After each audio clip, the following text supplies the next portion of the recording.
Oke, saatnya belajar. Hai adik-adik, kali ini kita akan belajar mengenai peristiwa kebangsaan seputar proklamasi kemerdekaan pembelajaran keempat. Sebelum belajar, kita berdoa dulu ya. Oh iya, jangan lupa untuk subscribe channel ini dan nyalakan tombol loncengnya agar tahu ketika ada video baru. Tahukah kalian gambar siapa ini? Apa saja jasa-jasa yang dilakukan terhadap bangsa dan negara? Nah, untuk tahu jawabannya, simak terus videonya. Assalamualaikum warahmatullahi wabarakatuh. Halo anak-anak semua, bagaimana kabar kalian hari ini? Kali ini kita akan belajar materi kelas 5, tema 7, subtema 2, pembelajaran 4. Disiapkan alat tulisnya ya. Adapun tujuan pembelajaran yang ingin kita capai adalah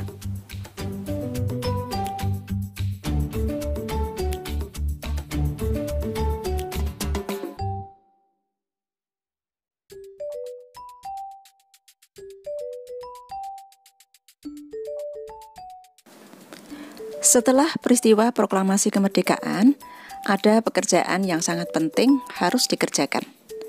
Pekerjaan itu adalah pembentukan Negara Kesatuan Indonesia. Banyak peristiwa dalam proses terbentuknya Negara Kesatuan Republik Indonesia. Sebagai negara yang baru lahir, Indonesia belum memiliki undang-undang dasar yang berfungsi untuk mengatur segala aspek kehidupan berbangsa dan bernegara. Kepala negara dan kepala pemerintahan yang akan menjalankan pemerintahan serta kelengkapannya juga belum ada. Maka, para pemimpin bangsa segera memanfaatkan lembaga yang ada pada waktu itu, yaitu PPKI. PPKI, kepanjangannya adalah Panitia Persiapan Kemerdekaan Indonesia, yang dalam bahasa Jepangnya yaitu Dokuritsu Junbi Inkai, dibentuk pada tanggal 7 Agustus 1945, diketuai oleh Insinyur Soekarno dengan wakilnya Dr. Andes Muhammad Hatta. Tugas dari PPKI adalah melanjutkan tugas BPUPKI dan mempersiapkan kemerdekaan Indonesia. PPKI inilah yang kemudian berperan dalam proses pembentukan NKRI. Sebagai lembaga yang bertugas mempersiapkan pembentukan NKRI, maka PPKI mengadakan 3 kali sidang. Sidang yang pertama dilaksanakan pada tanggal 18 Agustus 1945, jadi sehari setelah proklamasi kemerdekaan. Hasil dari sidang PPKI yang pertama ini adalah 1. Mengesahkan Undang-Undang Dasar 1945. 2. Memilih Insinyur Soekarno sebagai Presiden dan Dr. Andes Muhammad Hatta sebagai Wakil Presiden. Yang ketiga, sebelum terbentuk MPR, maka tugas Presiden dibantu oleh Komite Nasional. Sidang PPKI yang kedua dilaksanakan pada tanggal 19 Agustus 1945. Hasilnya, 1. Menetapkan 12 kementerian. 2. Membagi wilayah Indonesia menjadi 8 provinsi, yaitu Provinsi Sumatera, Provinsi Jawa Barat, Provinsi Jawa Tengah, Provinsi Jawa Timur, Provinsi Sunda Kecil, Provinsi Maluku, Provinsi Sulawesi, dan Provinsi Kalimantan.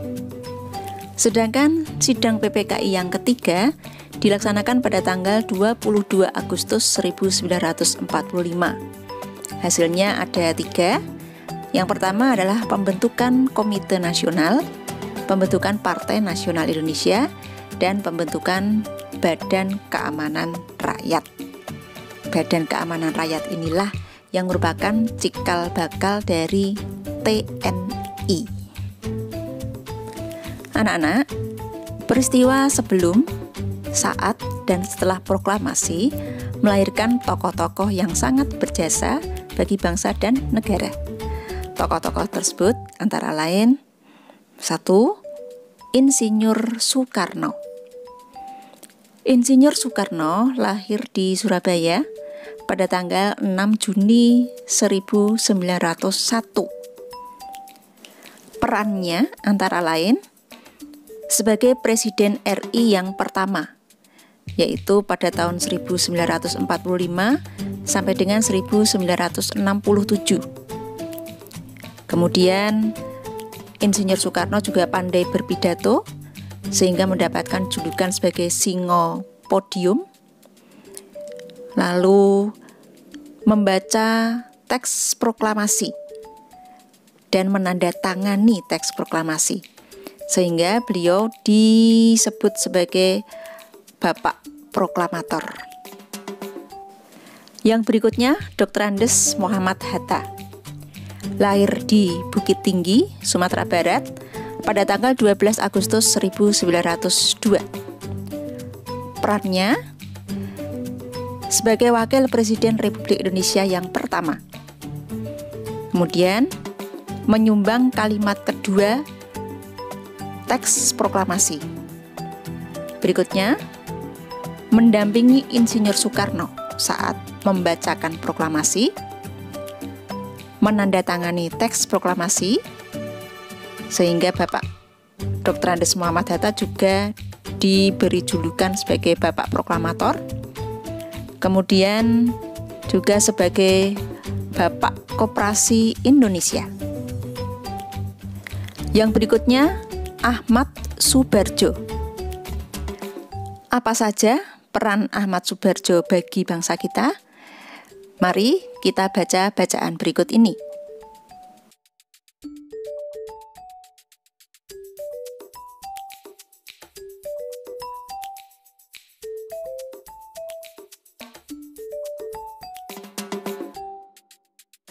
Setelah membaca bacaan tadi, mari kita coba mengisi titik-titik di bawah ini ya.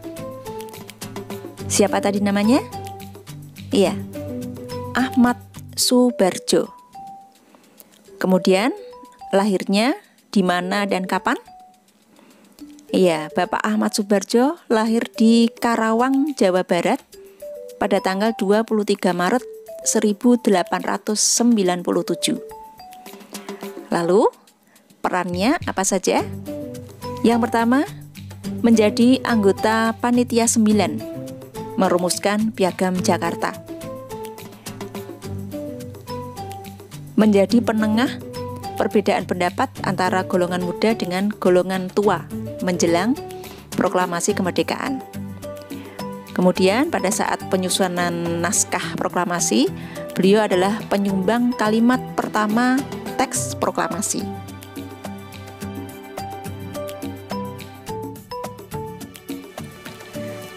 Berbagai peristiwa dalam usaha pembentukan NKRI telah menunjukkan arti pentingnya persatuan dan kesatuan. Bangsa Indonesia dibangun di atas keragaman dan perbedaan. Sebagai bangsa yang terdiri atas beraneka ragam suku bangsa, kita sudah seharusnya bangga karena suku-suku yang ada mempunyai budaya yang beragam. Keragaman budaya tersebut terlihat jelas dari unsur-unsurnya. Nah, apa saja unsur-unsur budaya itu? Yang pertama adalah religi atau kepercayaan. Di Indonesia, kita tahu diakui adanya 6 agama resmi, yaitu Hindu, Buddha, Islam, Katolik, Kristen, dan Konghucu. Semuanya dapat mengembangkan sikap toleransi dan kerukunan. Yang kedua, mata pencaharian. Keragaman alam di Indonesia menyebabkan mata pencaharian masyarakat Indonesia juga beragam.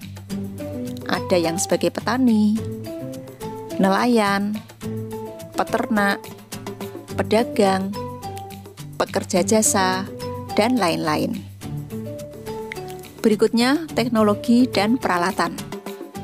Teknologi bermula dari bentuk yang sangat sederhana, lalu berkembang terus sesuai dengan perkembangan dan kemajuan zaman. Contohnya, senjata, wadah, alat angkut, tempat berlindung, alat pembuat makanan dan minuman, pakaian, bahkan perhiasan selalu mengalami perkembangan sesuai dengan kemajuan zaman. Yang keempat, kesenian. Suku bangsa yang ada di Indonesia memiliki kesenian yang menjadi ciri khasnya. Contohnya, seni ukir, seni tari, seni pedalangan, lagu daerah, dan sebagainya. Yang kelima adalah pengetahuan. Pengetahuan antara lain tentang alam sekitar, flora fauna, benda-benda lingkungan alam, tubuh manusia, pengetahuan tentang ruang dan waktu, dan sebagainya. 6. Sistem kemasyarakatan. Sistem kemasyarakatan adalah pola hidup yang menjadi kebiasaan dalam suatu masyarakat. Misalnya sistem perkawinan, sistem kekerabatan, dan sistem berperilaku dalam bermasyarakat. 7. Bahasa. Setiap suku bangsa mempunyai alat komunikasi sendiri-sendiri yang terkadang hanya dimengerti dan dipakai oleh suku itu sendiri. Inilah yang dinamakan dengan dialek. Lalu, bagaimana suku-suku di Indonesia bisa berkomunikasi dengan suku yang lain? Tentu saja, kita memiliki bahasa persatuan, yaitu bahasa Indonesia yang sudah ditetapkan pada waktu Ikrar Sumpah Pemuda tanggal 28 Oktober 1928. Adanya keragaman unsur budaya karena beberapa faktor, yaitu faktor biologis, faktor geografis, faktor historis, dan faktor keterbukaan terhadap pihak luar. Tugas untuk kalian adalah amati unsur-unsur budaya yang ada di sekitar tempat tinggalmu. Lalu, isilah tabel berikut ini. Sekian dulu pembelajaran kita kali ini, semoga bermanfaat. Sampai jumpa kembali di pembelajaran berikutnya. Wassalamualaikum warahmatullahi wabarakatuh. Terima kasih sudah menonton. Jangan lupa like, komen, dan subscribe. See you adik-adik.